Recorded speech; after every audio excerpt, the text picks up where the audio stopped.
Ще се опитаме в следващите 2 часа, имате история и математика, да съчетаем двата предмета, за да видим дали това е възможно. Вие в момента присъствате на един експеримент, който е както за вас, така и за нас. Какво общо има историята с математиката? Има една свързваща личност. Христо Ботев. Запишете си заглавие Христо Ботев. Познавате го като поет. Сега по история предстои да го опознаем като революционер и борец за свобода. Обаче се оказва, че той е автор и на един учебник по математика.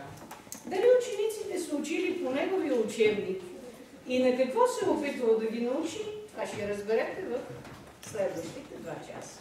Затова присъствате на съвместен урок история, математика и връзката между тях Христо Ботев. Разбира се, преди да стигнем до неговите математически умения, трябва да си поговорим за ранните му години. Първа точка – Христо Ботев, ранни години. Калофер е родното място на Ботева, това са неговите родители.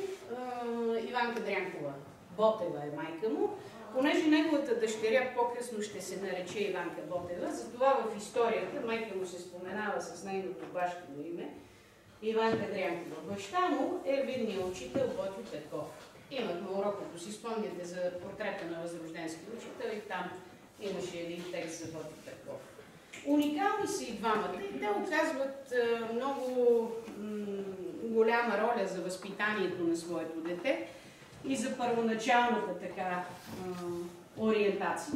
Баща му най-напред го образова вкъщи. Нищо, че е учител, той предпочита домашното образование. След това обаче се убеждава в ползите от класното и записва своя непокорен първороден син в училището в Калофер. Първоначалната си представа за света обаче Ботев получава от майка си. За нея се твърди, че знае повече от 300 народни песни и още толкова приказки, които разказва на малкия Христо. Може би за това в творчеството на Ботев има всякакви митични същества. Миналия час, като слушахме Хаджи Димитър, кои същества присъстваха там? Имаше вълк, имаше и самодиви, бели премени. Така че най-вероятно така това свое начално познание за света получава именно от майка си. Баща му е бил от така наречените иновативни учители за това време. Той е родом от Карлово и първо учител в Карлово, после се премества в Калофер. И за него се твърди, че той изхвърля гръцкия език от обучението и въвежда руския. Не знам поради какви причини, може би усещал, че оттам ще дойде свободата, замества гръцкия с руски, на всичкото отгоре той премахва телесните наказания. До това време най-редовното наказание за непослушни ученици е бил боя с пръчка. То не стига, че те бият с пръчката големи, ти намазват и лицето с синьо мастило, така че всички да знаят, че днес ти си виновен и си бит. Той премахва това унизително наказание и въвежда едно доста по-забавно. Хората, които не слушат или не учат, получават една табелка и трябва да си я носят цял ден с тях, да показват какви са. На мен лично от неговите наказания най-много ми хареса безчинен.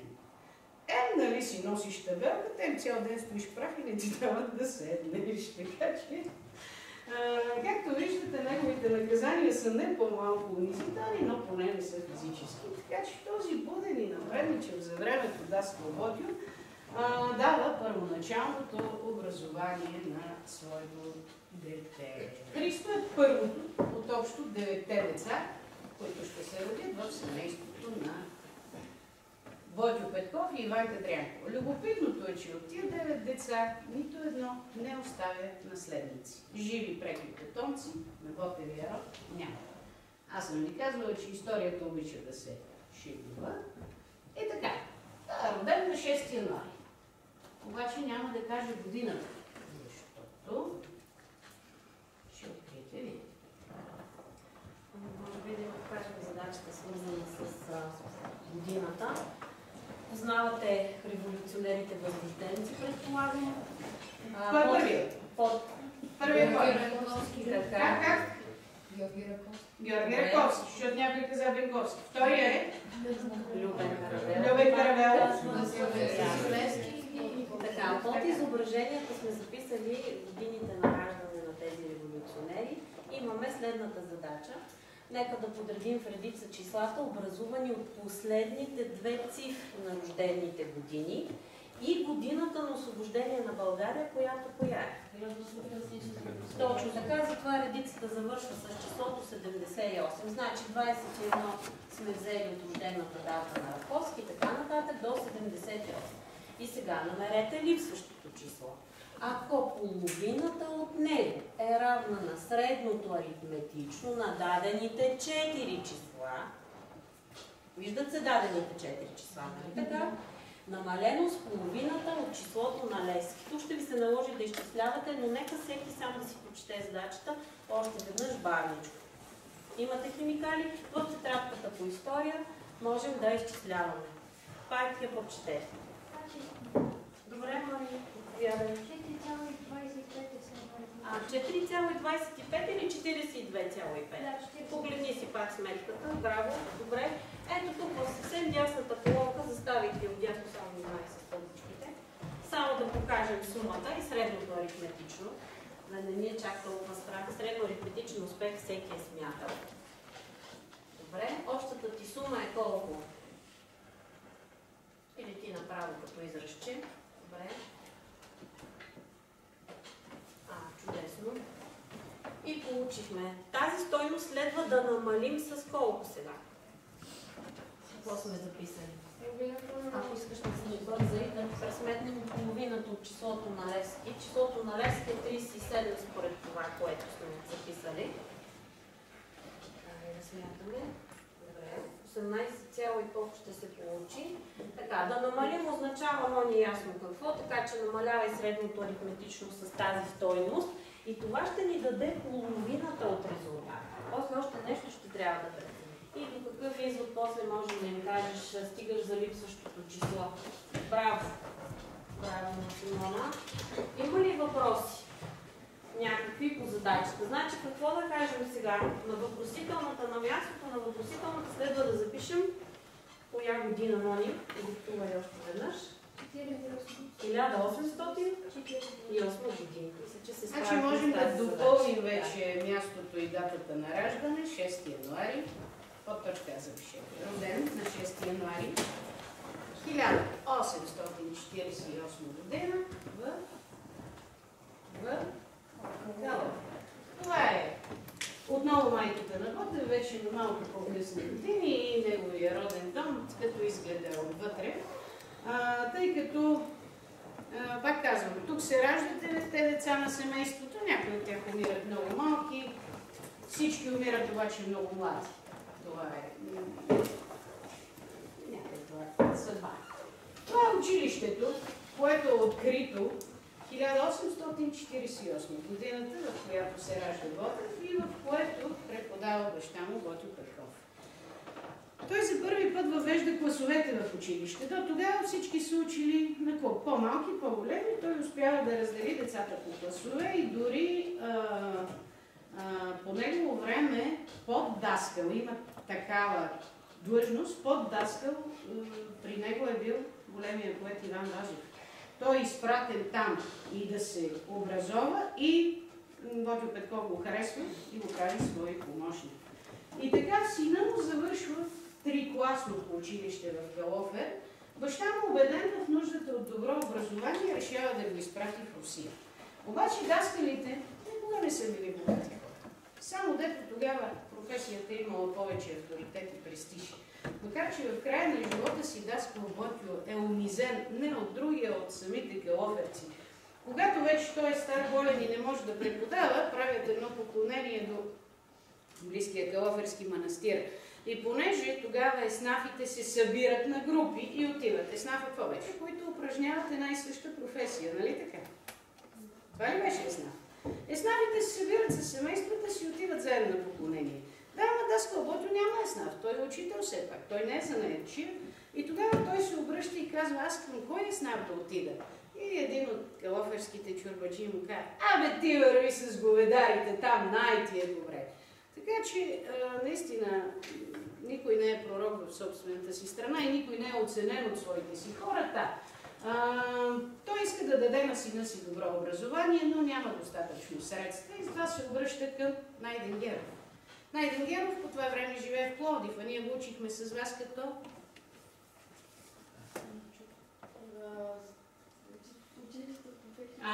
създател на първото класно училище в Копривщица. Да се обръща към Найденгеров и му пише следното писмо. Сидни си е родил в 1848 година. Учил е с успех катезис, аритметика, география, всеобща история. Има начални понятия от физика и алгебра. От езиците най-добре е успял в руския, на който, ако да не може все още да се изразява, но превежда доволно добре. А начални понятия има от гръцки и френски. И така той го моли да му помогне, за да изпрати своя син в Одеса. И така, благодарение на помощта на Найденгеров, събират се средства и Ботев се записва като ученик в втора Одеска гимназия. За да си водим плана, под точка Б, първоначално образование получава в Калофер, точка Б, записва се ученик в гимназията в Одеса. Отивайки в гимназията, Ботев се сблъсква с най-напред надменното отношение на учителите. Това никак не го харесва. След това, като че ли самата програма в училище не го харесва. Понеже е бунтар, той се събира с други така бунтарски настроени и руснаци, поляци. Там всъщност се формира неговия мироглед за света, защото той разбира, че Русия, въпреки че е политически свободна и там си няма робство, те също не са свободни хора. Там пък царизма е с толкова големи проявления, че в крайна сметка революционерите там се бунтуват пък срещу царя. Събира се с поляци и всъщност се разбира, че робство има навсякъде и то има различни измерения. И може би това го кара да напусне гимназията, не му харесва там. Много скоро той е отстранен от занятия, понеже спира да ги посещава, изключен от гимназията и той се записва за кратко като слушател в историко-филологическия факултет на Одеския университет. Да, ама да си студент и да живееш навън, трябва пари. А пък той ги няма. И това го кара да напусне университета. И понеже все пак и с доста по-високо образование се спазарява да стане учител в едно село, населено с българи, селото се казва Задунаевка. Това е къщата, в която е живял Ботев, както виждате, изключително луксозна обстановка. Съвсем наскоро един българин я откупил, за да запази паметта и мястото, където е живял Ботев. И в крайна сметка той поема по пътя на баща си и става учител на българчетата в село Задунаевка. Докато работи там, баща му е силно разочарован от него, между другото. Той, когато разбира, че Христо е изключен от гимназията, не иска повече да му се говори на тази тема, като че ли някак си обиден на сина си, че не е получил нужното образование. И докато Ботев учителства в Задунаевка, до него достигат лоши вести, че баща му е тежко болен и го канят в Калофер да се върне и да го замести. Връща се младия Ботев там, преподава, обаче на 11 май се чества деня на светите братя Кирил и Методий. И по повод празника той произнася една много пламенна реч, в която открито се говори за освобождение, против турската тирания, много свободолюбиво се изправя пред калоферската общност и изнася това слово. И точно това разгневява ужасно много калоферските чурбаджии. Никога няма да му простят те това свободомислие и затова го прогонват завинаги от Калофер и от България. Когато напуска страната 1867, той ще се върне 9 години по-късно, за да остави костите си на българска земя. Така, стигнахме до точка Г. През 1867 година напуска окончателно България. Ардина, можеш ли да прочетеш надписа отясно? Да. Науката и образованието нямат нищо общо с великите ръкавици. Белите. С белите ръкавици, с високите капели, с лаковите чепици. Какво иска да кажа? Какво значи бели ръкавици, лачени обувки? капели. Не е нужно да си богат, за да си образован, нали така? Така ли? Тоест, то трябва да бъде за всеки един. То е за всеки един. Другия въпрос е кой колко се възползва от него. Какво е казвал неговия баща на своите ученици? Мисля, че тук на последна страница си го бях записала, може и да не го намеря в момента, ще цитирам по памет. Той съветвал своите ученици, че който се учи най-добре, ще бъде повече уважаван и почитан. При все, че и завист ще изпита заради превъзходството му. По-учения превъзхожда останалите. Това е всепризнато. След като напуска завинаги страната, той поема пътя на емиграцията. Запишете си втора точка. Годините в емиграция и журналистическа дейност. Тъй като трябва да се прехранва от нещо, той ту се хваща като учител, ту започва да издава вестници. Едно доста бурно житие има поета. В момента учите не мили, не драги. Имате представа кои са хъшовете? Той става един от тях. Той става част от тая общност в емиграция, която е революционно и патриотично настроена, с тази разлика, че той е човек на действието, на кръвта и не може да търпи някой друг да определя начина на живот. Какво казваше в стихотворението на Прощаване? Да гледам турчинче без ней, на бащино ми огнище. Точно така. Той е много пламенен, много непримирим. Точно такова е и словото му. Сближава се с хъшовете, пише стихове, участва в театрални постановки, има между другото актьорски талант. Той е бил изключително красив, сега ще видите едно описание на поета от Иван Вазов, но преди това тази снимка вече я гледахме с вас. Кой е другия? Васил Левски. Както Ботев пише в едно писмо до своя приятел Иван Гършовски, в една студена зима, те с Левски живеят двамата в една воденица и глад, и студ, обаче Левски все пее. Той никога не губи своя дух, своята веселост, а на всичкото отгоре той има много хубав глас.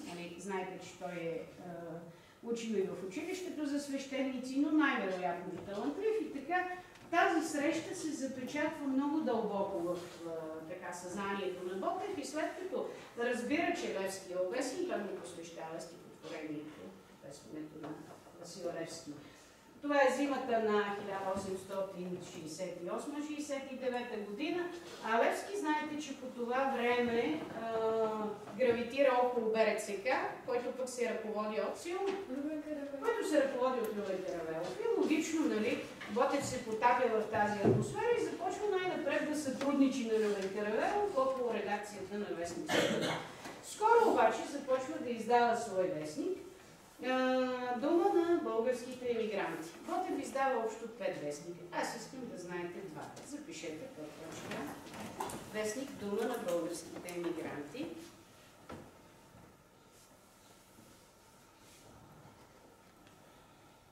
Искам да знаете 2, защото те излизат в повече броеве. Да кажем, вестник Зора излиза в един единствен брой, който съобщава за априлското въстание. Затова няма да ви тормозя с него, но Дума на българските емигранти.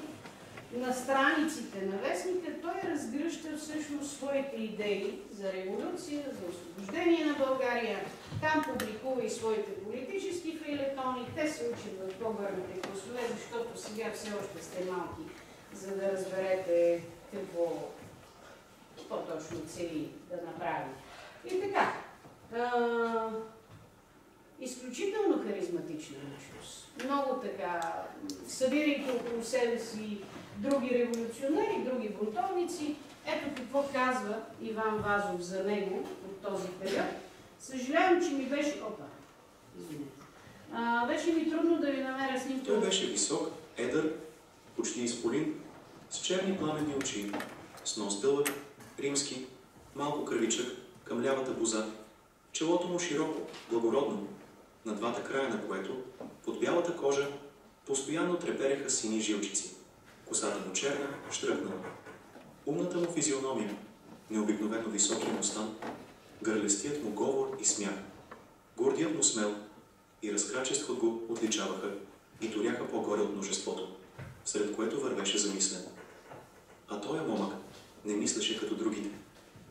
Неговият ум занимаваха социални, общочовешки въпроси. Въпроси страшни, неразрешими, които вълнуваха в нашето време всички мислещи умове и ги смущават и ги плашат.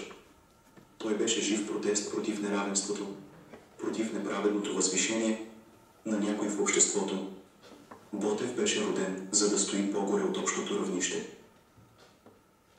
Това са думите на големия български поет. Между другото, между двамата има така един конфликт. И когато Вазов пише епопея на забравените в прослава на всички герои, някак си пропуска Ботев. Може би защото в младите си години Ботев пише едно стихотворение, в което усмива Вазов, сигурно оттам тръгва тази неприязън, така че много му е струвало на народния поет да застане откровенно и да каже тези думи, нали, че Ботев е създаден за да стои по-високо от другите. И така, 1872 година, във втория вестник пропуснахме да запишем, извинете, точка 2, вестник Знаме. Вестник Знаме. Това са двата вестника, които искам да знаете за него, от него, че са издавани. След 1872 година, когато Левски е заловен и обесването в началото на 73-та, говорихме си с вас, че българската революция изпада в сериозна криза. И така, Ботев за кратко оглавява революционното движение. Но той също остава разочарован от това, че не се прави нищо конкретно, само се пише, само се говори и по тази причина той се оттегля в страни от БРЦК и издава своите вестници. В този период, 1873 година, той издава и учебника по математика. Издава е силно казано, защото го издава известният книжар от Клисура Христо Данов. Точно така, Христо Данов. На Ботев обаче е възложен превода на този учебник по математика. Не мога да кажа, че той го е превел, защото той запазва само 9 задачи. Всичките останали си ги съчинява. И учебника се казва, сега ще видите заглавието, но не знам колко може да го разберете, уроци на първите 4 аритметични правила и счетове. Що е то счетове? Сега ще разберете. Какво обаче казва той в своя учебник? Ето как започва. Тъй като е на старобългарски, едва ли ще го разчетете, аз ще ви прочита урок първи. Всеки из вас, аз мисля, желая да се научи да смята. Желая да знае аритметика, потребно нещо. Как? Човек, занаятчи или търговец не може без това. През всичкия си живот ние купуваме и продаваме. А как лесно може да се измами такъв човек, който не знае да счита, това е да чете и да смета добре. Измамат го, а после му се още смеят. А да се научи човек на аритметика не е никак мъчно. Знаете ли всички, барем малко да смятат? Знаете ли? И той пита. До 10 трябва да знаете всички. Но за да се уверя, аз трябва по-напред да ви изпитам. Колко глави имам аз? Една. Колко крака имам аз? Добре. Колко дена държи Великден? 3. Добре. Колко крака има патката? 4. Колко пръста имам на ръката си? 5. А колко работни дни има през неделята, ако не се случи в средата някой празник? Значи вие можете да счетате само до 5 разбрани. Да, и съботата е бил работен ден, затова са работили по 6 дни. Извинявайте, обаче неделя дали разбират, че значи седмица в случая? Може. Неделята. Може. Значи седмицата. Всъщност въпросът е в седмицата колко дни. И така. По този начин започва Ботевия учебник по математика. Обаче, може би проблема идва от края на учебника, защото той изхвърля, значи 65 задачи са в оригинала, запазва 9, колко остават? 56.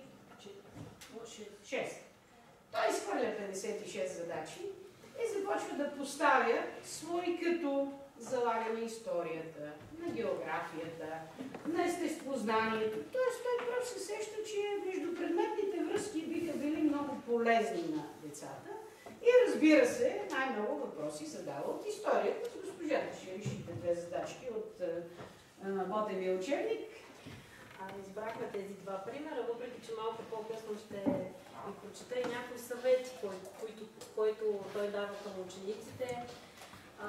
Целият учебник е направен така, че да бъде в помощ на всеки един ученик, независимо той дали има някакви знания или не, да бъде негов самоучител. Т.е. вкъщи като седне и си прочете задачата, да може да се справи и сам. Нещо, което е доста прогресивно наистина за времето си.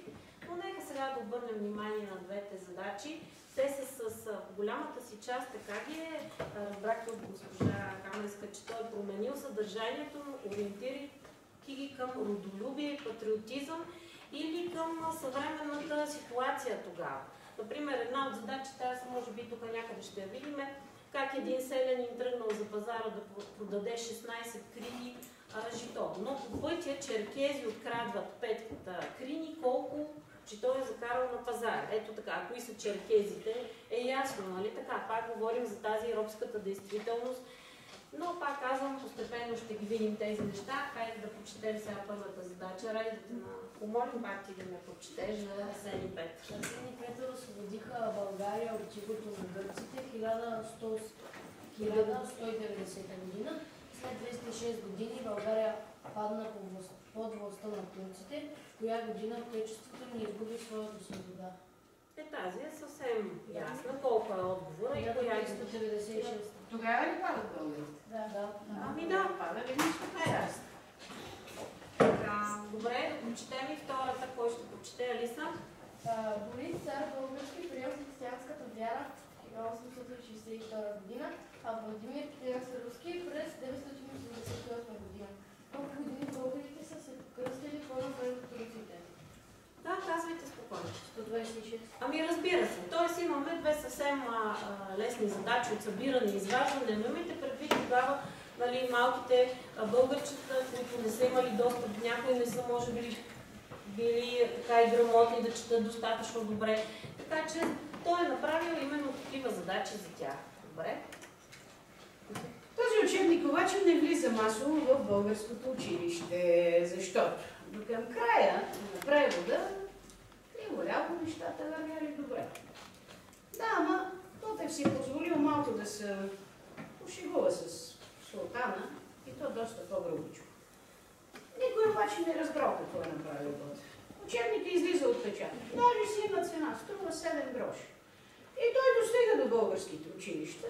Учебник като учебник, кой ще ти гледа, какво е написано в една математика? Какво сложно има в тази математика? Нищо естествено. Да, обаче, един пловдивски учител, разгръщайки учебника, открива следната задача. Султана има в харема 700 жени, които всяка година се умножават, да ме увеличават с 75. Колко жени ще има султана след тези колко си време? И веднага под него следваща задача, която се казва: свинката се праси средно с 12 прасета. Нали разбирате, че той съвсем тенденциозно, целенасочено поставя едната по другата задача, за да унизи султана. И този пловдивски учител, виждайки какво е направил Ботев, казва: край. Никой не може да ни направи по-голяма беля. Веднага отива при издателя Христо Дамов и веднага всички книжари си правят ревизия, като унищожават всички поръчени бройки от отпечатването, от изданието на този учебник. И така, за съжаление, Ботевия учебник не вижда бял свят. Обаче виждате, че видният българин поставя дори и математиката в служба на освобождението на българите. Ето и някои от неговите съвети и препоръки от учебника. Госпожа Спасова ще ви ги Те ще прочитат. Прочете. Първият съвет и първото всъщност така заключение, до което той стига, че човек трябва да е грамотен най-първо математически да се оправи всекидневните сметки. Ето тук става въпрос, купувам, продавам, сещам ми се колко пари дължа и така нататък. Вторият текст е вече малко по-чисто математически. Я кажете тук кое свойство доказва, показвайки, че 7 пъти по 8 е същото като 8 пъти по 7. Как се наричаше това свойство? По-високо го кажи, Мони. Разместително. Ето, има си една строго издържана математическа част, но най-хубаво изречението. Видите ли, че е все едно? Тоест, че накрая ще се получи едно и също. Ето този диалог, който той поддържа със своите ученици. Видите ли, че е все едно? Сега той го доказва с конкретен пример. И той е съвет, ето и аз дори, разбира се, не в стила на Ботев, ма всеки път ви казвам, като направим контрол, ви проверете задачата, оставете една минутка време, върнете се назад и проверете. Той какво казва? Когато решаваме някоя задача, твърде лесно може да стане някоя грешка. Това е ясно, нали? Затова не само, че е добре, но е и твърде потребно в такива случаи да изпитаме задачата. Какво иска да каже? Да изпитам и да си я проверя, да видя наистина ли е така. Защото бързайки, нали? Може обаче ли, защото... Да, аз виждам. Само една секунда да довърши госпожата с много ценния български съвет. Аз много го харесвам. Този съвет много се смяхме наистина, за да ви бъде лесно да умножавате. Трябва да научите добре таблицата на умножението. В нея стои всичката мък. Значи, ако знам таблицата за умножение, ще се справя лесно и с другите. За времето си това познание е било едно от най-ценните. Последното прочетете и почиваме. След което ще няма да могат сигурно да го разчитат. Така, тази задача, която сега решихме, не показва нищо друго, освен едно просто считане. По-добре да се заловим за такива задачи, които да ни накарат да помислим малко нещо. Тоест, ценни са и тези задачи с логическите разсъждения и малко по-сложни ще имаме втория част.